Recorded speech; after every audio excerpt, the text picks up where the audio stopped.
Hi friends! Congratulations dahil nasa ika-4 na episode ka na ng videong Most Evil Woman in History.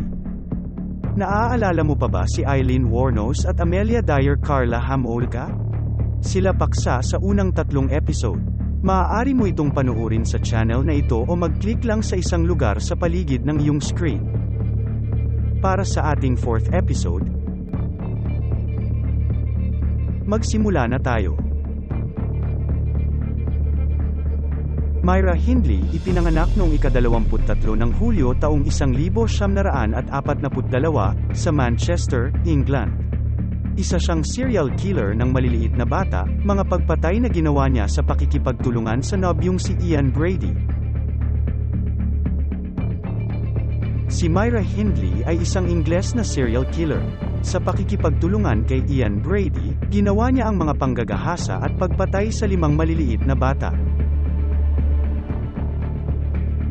Ang 17 taong gulang na bayaw ni Hindley ay nagbigay ng impormasyon sa pulisya tungkol sa kanyang mga krimen. Hindi nagkasala si Hindley sa lahat ng mga pagpatay. Siya ay napatunayang nagkasala ng 3 pagpatay at nakulong habang buhay. Hindi siya pinalaya at namatay sa bilangguan noong 2002. Lumaki si Hindley kasama ang kanyang lola. Matapos ang pagkalunod at pagkamatay ng isang malapit na kaibigang lalaki noong siya ay 15, umalis si Hindley sa paaralan at nagbalik sa Romano Katolisismo. Noong 1961, nakilala niya si Ian Brady. Kamakailan lamang ay pinalaya si Brady mula sa bilangguan at nagtrabaho bilang isang stock clerk. Nang magkita ang dalawa, siya ay fall in love sa kanya at sa lalong madaling panahon ibinigay ang kanyang sarili sa kanyang kabuoang kontrol. Malaki ang impluwensya ni Brady kay Hindley. Isinulat niya, "Sana mahalin niya ako, at pakasalan niya ako balang araw." Nang maglaon, sinabi ni Hindley na siya ay malupit at makasarili. Ngunit idinagdag niya na, mahal niya pa rin siya. Sinubak ang kanyang bulag na katapatan, si Brady ay gumawa ng mga plano ng panggagahasa at pagpatay. Noong Hulyo taong 1963, isinagawa nila ang kanilang maitim na balak sa kanilang unang biktima, si Pauline Reed.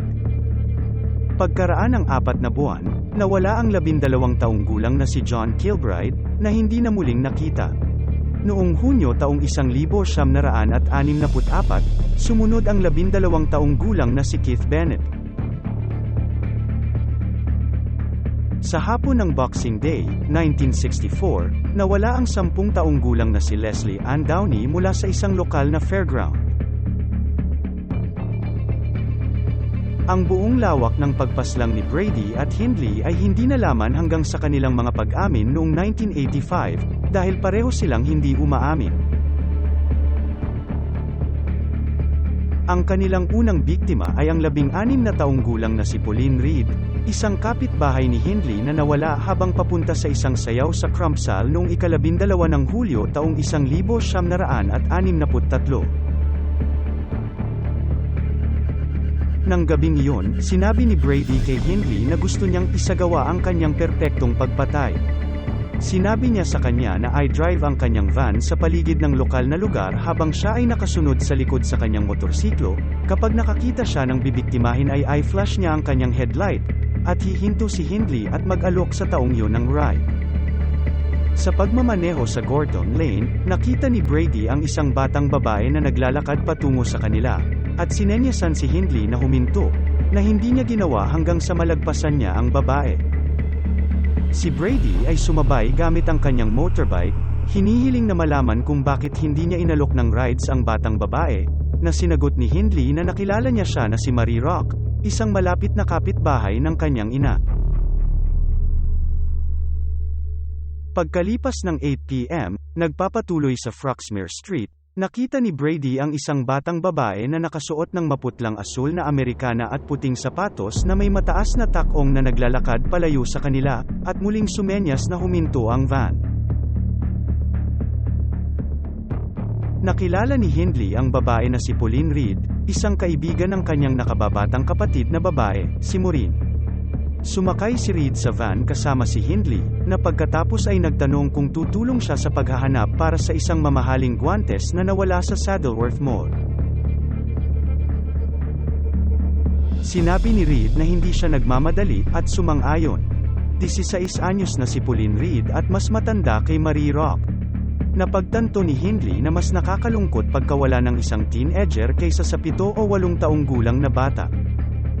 Nang makarating ang van sa mall, huminto si Hindley at maya-maya dumating si Brady sakay ng kanyang motorsiklo.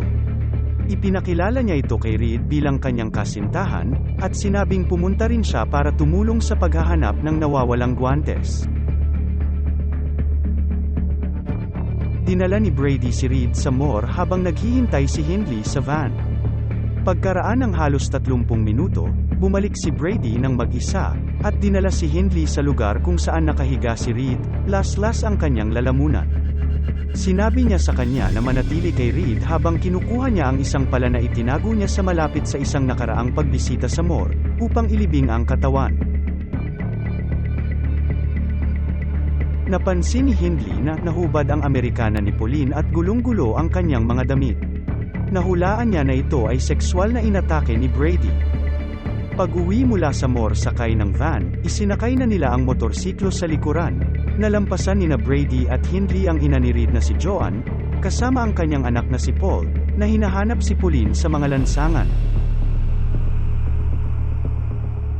Nilapitan ni Hindley ang 12 taong gulang na si John Kilbride noong ika-23 ng Nobyembre taong 1963 sa isang palengke sa Ashton-under-Lyne, at hiniling sa kanya na tulungan siyang magdala ng ilang mga kahon.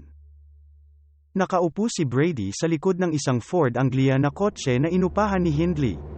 Nang makarating sila sa mall, isinama ni Brady ang bata habang naghihintay si Hindley sa kotse. Sexual na sinaktan ni Brady si Kilbride at sinubukang laslasin ang kanyang lalamunan gamit ang 6 na pulgadang may ngipin na talam bago siya sinakal ng isang piraso ng tali, posibleng sintas ng sapatos. Ang 12 taong gulang na si Keith Bennett ay nawala habang papunta sa bahay ng kanyang lola sa Longside noong unang bahagi ng gabi ng ika-16 ng Hunyo taong 1964, 4 na araw pagkatapos ng kanyang kaarawan. Hinimok siya ni Hindley sa kanyang mini pickup, na nakaupo sa likuran ni Brady, sa pamamagitan ng paghingi ng tulong sa bata sa pagkarga ng ilang kahon. Pagkatapos ay sinabi niyang ihahatid niya ito pauwi. Nagmaneho siya papunta sa isang lay-by sa Saddleworth Mall habang nag-aayos sila noon ni Brady, at sumama si Brady kasama si Bennett, na tila naghahanap ng nawawalang guwantes. Nagbantay si Hindley, at pagkaraan ng mga 30 minuto o higit pa ay muling nagpakita si Brady, mag-isa at may dalang pala na itinago niya doon kanina. Nang tanungin ni Hindley kung paano niya pinatay si Bennett, sinabi ni Brady na sexual niyang sinaktan ang bata at sinakal ito ng isang piraso ng tali. Bumisita sina Brady at Hindley sa isang fairground noong ika-26 ng Desyembre taong 1964 sa paghahanap ng isa pang biktima, at napansin ang 10 taong gulang na si Leslie Ann Downey na nakatayo sa tabi ng isa sa mga rides. Nang makitang nag-iisa na siya, nilapitan siya ng mga ito at sadyang ibinaba ang ilan sa mga pinamili nilang dala malapit sa kanya, bago humingi ng tulong sa dalaga na dalhin ang ilan sa mga pakete sa kanilang sasakyan, at pagkatapos ay sa kanilang tahanan. Pagdating sa loob ng bahay ay hinuberan si Downey, at pinilit na magpakuha ng litrato bago ginahasa at sinakal ng kamatayan gamit ang isang piraso ng tali. Nanindigan si Hindley na nagpunta siya upang gumamit ng paliguan para sa bata at natagpuan ang batang babae na patay. Malamang na pinatay ni Brady, nang siya ay bumalik. Kinaumagahan, nagmaneho sina Brady at Hindley kasama ang bangkay ni Downey patungo sa Saddleworth Mall, kung saan siya inilibing, hubot-hubad ang kanyang mga damit sa kanyang paanan, sa isang mababaw na libingan. Noong ika-6 ng Oktubre taong 1965, nakilala ni Brady ang 17 taong gulang na apprentice engineer na si Edward Evans sa istasyon ng tren sa Manchester Central at inimbitahan siya sa kanyang tahanan sa 16 na Wardlebrook Avenue sa Hattersley, kung saan siya binugbog ni Brady gamit ang isang palakol. Sa wakas, noong Oktubre taong 1965, inalerto ang pulis ng 17 taong gulang na bayaw ni Hindley, si David Smith. Nasaksihan ni Smith si Brady na pinatay ang 17 taong gulang na si Edward Evans gamit ang isang palakol, na itinatago ang kanyang takot sa takot na mangyari sa kanya ang katulad na kapalaran.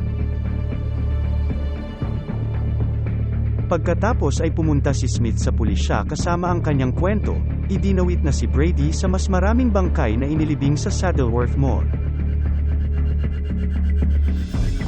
Sina Hindley at Brady ay dinala sa paglilitis noong ika-27 ng Abril taong 1966, kung saan sila ay umamin na hindi nagkasala sa mga pagpatay kina Evans, Downey at Kilbride.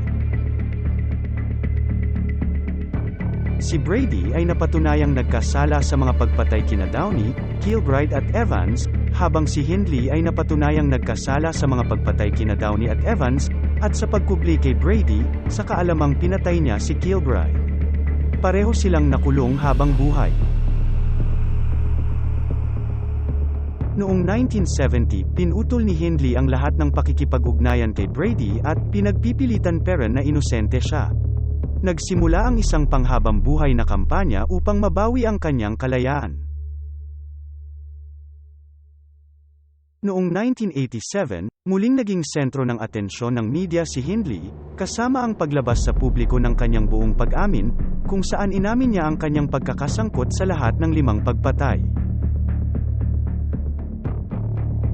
Ang kanyang mga kasunod na aplikasyon para sa parol ay tinanggihan. Namatay siya sa respiratory failure noong ika-16 ng Nobyembre taong 2002. Ipinakikita ng pangyayaring ito na kailangan ng mga bata ang wastong patnubay para makagawa sila ng tamang desisyon paglaki nila. Kailangan din ng mga bata na bantayan, bigyan ng limitasyon at huwag ipagkatiwala sa iba. Sana nakapulot tayo ng mahalagang sa episode na ito.